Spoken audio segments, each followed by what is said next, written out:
So we're halfway through 2022, sort of, right? I kind of I'm always a little late, but I like to take a look back at some of the stuff that I've been playing and just what's really stuck with me the most, like my favorite games of the year so far, a little catch up, if you will. This is always really fun to do, whether it's here on Game Ranks, because my memory is terrible. So a game really has to stand out to me or really stick in my head for some specific reason for me to really look back fondly on it, you know? So with that in mind, and also you've probably watched a ton of these videos already, right? And I'm trying to think a little differently here because I play a lot of games, but also obviously, yeah, Elden Ring is awesome. TMNT Shredder's Revenge is awesome. It's one of my favorites. Lego Star Wars: The Skywalker Saga is also a lot of fun.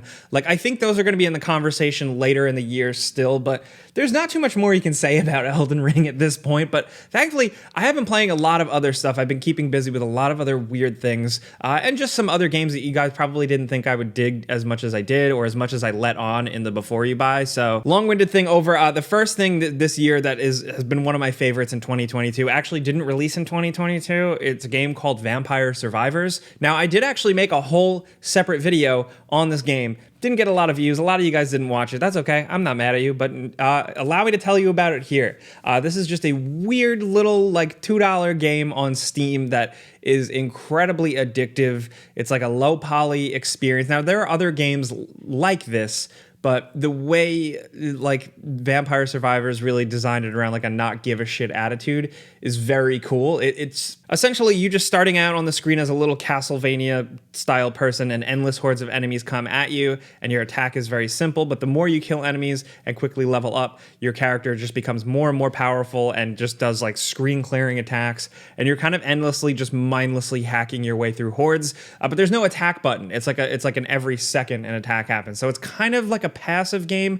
I wouldn't call it a cookie clicker or one of those adventure capitalist games where the numbers just go up on mobile. There's a little bit more to it. It's a lot about navigating and crowd control, where the game really just nails the feeling of just squeaking by a big group of enemies and getting that adrenaline rush. That makes this really just one more play, just one more round. Couple that with really good progression where you earn coins every time. So, even if your run wasn't that great, you got a couple coins and you can spend that on a new character or permanent upgrades to, say, your health or something like that. And it is just so addictive. Like I said, I've been playing it on my Steam Deck a lot. It's been a good game for that. I really hope this does come to more platforms just because I'm hooked and I want it everywhere. From catchy music to weird, cool, spooky Halloween enemy types, it's just my thing. It sounds silly, but it's awesome. Another one that I still really, really like, and I made videos about it, but The Quarry is really great. I think I'm going to stick with that one for a while. I like Until Dawn a lot, and this gives me the exact same feel, but with a little bit more levity, a little bit more camp, pun intended, because it's about camp counselors, but it's a little more fun, it's a little more wacky, and I just think it's good. It seems like it kind of just came out and then that was it, but I think it deserves love. I think there's so many games that have come out already this year. It might feel like there hasn't been a lot, but there is, and things get kind of forgotten. So for me, two games that I really enjoyed, but aren't necessarily on the top of my list here, just to go on a tangent, Dying Light 2 and Horizon Forbidden West. Dying Light 2 in particular, I really, really liked, but as time goes on and just looking at the environment and the games releasing and the games I've already played, I don't know if at the end of the year it's going to come on my game of the year list. I haven't really thought about it too much after I played it, and that's the only difference between that game and the first game. I can't quite put my finger on why. Just kind of giving you a look into how my frazzled brain works. For me personally though, it's been a hell of a year for hardware and tinkering and messing around with stuff. So the one thing in between games or at night I've been coming around to and just hopping on is the Playdate.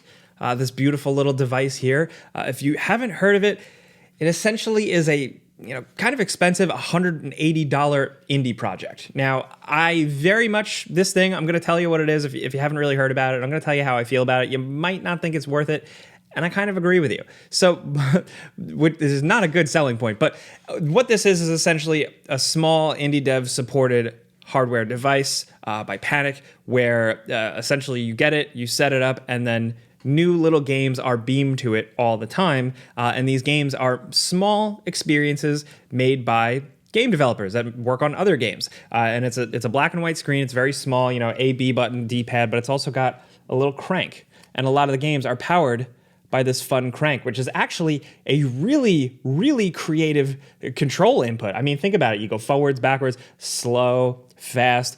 So there's a lot of ways it can be implemented, and it's kind of cool. So it was nice to always just kind of have this thing charging, sitting on my desk, and then like seeing it and knowing that it downloaded a new game and hop into a little game. You know, games like where your crank controls left and right, where how your surfer is surfing on the wave, or you know, even just moving around in a little Adventure Town game looking for clues, or something silly like you're a robot walking from left to right and you have to dodge stuff. Plus the thing itself, it is solid, it's sturdy, it just feels premium. I'm a fan of design. I'm a little bit of a design nerd, so this is actually a collaboration, a co-thing with Teenage Engineering, which is very cool, and it's awesome, even down to just like you can get an optional case for it, and even the way the case works with this thing is so clever and so smart. But unfortunately for me, I actually haven't found the game experiences too compelling. I'm always just looking for that new taste, that new experience. If like there's a weird, unconventional new game thing, I want to try it. And when there's hardware involved, yes. So I knew this was expensive from the beginning, but now playing with it, the games, not a lot of them have really felt super compelling to me. So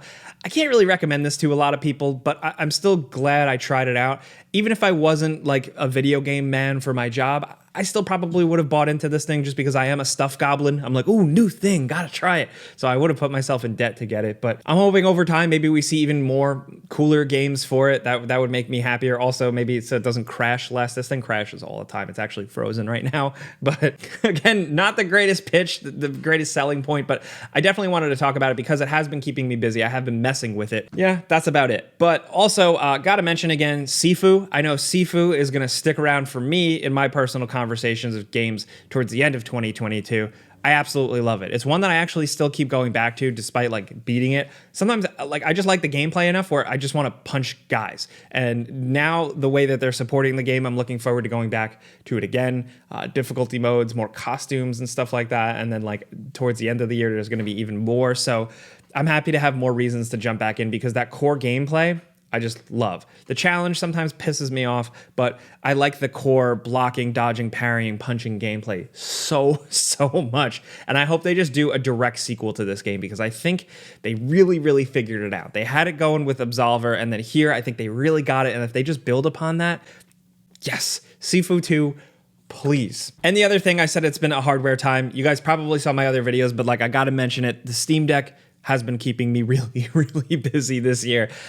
You know, the girlfriend reviews video really nailed it, where like the main game you play on this is just messing with it and seeing if other things can run on it and then not actually playing anything. I do that a lot. I'm really guilty of that. But it like I said, it's like kind of awoken this like the old tinkerer in me. I used to love hacking stuff, modding stuff, messing around with stuff, seeing what would work. And I'm doing that again on the Steam Deck and it makes me so happy. But also, it's just kind of changed how I play games, man. Like I always kind of defaulted to playing Switch on the couch, my face in it, or like laying in bed playing it. But not every game I wanted to play was on Switch. And now the Steam Deck definitely makes that easier, especially when I'm reviewing games. A lot of the times like a developer will send over a review code and it's for Steam or it's for a PC version. So that's nice. Like, so right now I'm playing Power Wash Simulator, which is actually good.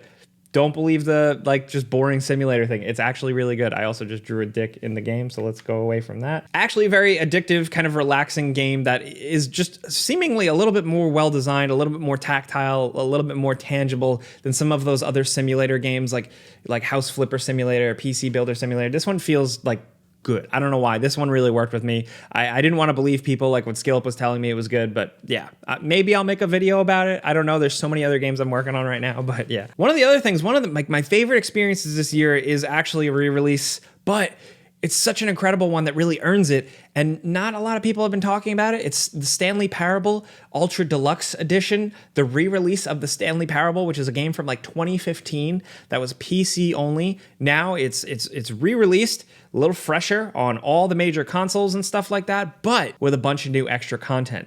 And that's where things get really crazy, and I don't want to spoil anything for you. I'll just say that, you know, it's been a long time since the original game came out, so they had some time to really think about things. But this is essentially was like kind of like a creative, I don't want to call it a walking simulator, but it's essentially like a gentle puzzle game that's all about humor and levity and weird mysteries, and how the entire game is narrated, and the narrator reacts to your different actions, and you make different decisions how you handle things, whether you go left or right. But it's all super abstract. Like it's not really like a compelling RPG decision making thing. It's all just like this simple kind of clever experience. And my best way to pitch it to people is like, if you like the writing, if you like the clever stuff that Valve does with, Portal, like if you like that type of humor, that Aperture Science style stuff, Stanley Parable is absolutely for you. And especially with the new content,